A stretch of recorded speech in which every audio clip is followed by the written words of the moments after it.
Profilaktika inspektorlari masalasiga yana qaytib aytaman. Yana bir marta aytaman. Daydi 0 bo'lib turibdi. Daydi vijdonsiz daydi yo'qmi Olmazor tumanida?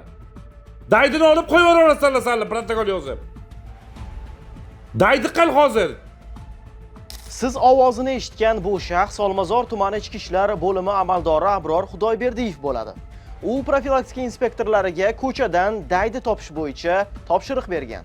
Amaldor inspektorlarga agar daydi topolmasa, qarindoshi yoki o'zini daydi sifatida olib borib yopishni buyurgan. Hamma narsadan nol bo'lyapti. Protokollar. Hamma yo'nalishing majburiy davolashga joylashtirishing nol. Daydi nol. Ma'muriy bayonnoma nol. Ma'muriy nazorat nol. Bu sanlar o'zingga ketib qolganmisanlar, vijdonsiz. Hamma profilaktika inspektori. Bittay qani daydi qilmachi.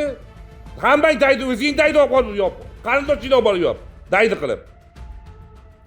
O'zing daydi bo'lasan sen. Shuningdek, u 1 soat vaqt qolganini, hammasi hisob-kitob bo'lishini aytgan.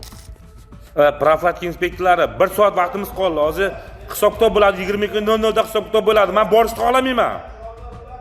Doy hozir gazlaymiz, 300 taga chiqdi. 200 ta protokolimiz qoldi. Chiq hammang ko'chaga. Chiq, 1 soat vaqtimiz qoldi. Hammang chiq ko'chaga. Mana yig'ilish bo'lyapti, gapiryapti e'tiroz bo'lib.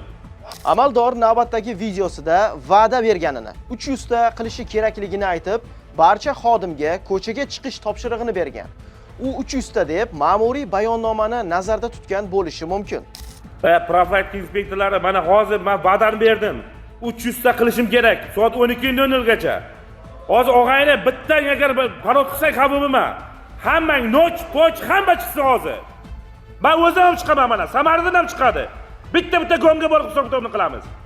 Gominga borib hisob-kitob qilamiz hammangni. Hammang chiq, 300 ta qilishimiz kerak. Ichki ishlar vazirligi matbuot kotibi Shohrux G'iyosov Kun.uz so'roviga javoban holat o'rganish uchun shaxsiy xavfsizlik bosh boshqarmasiga o'tkazilganini bildirdi.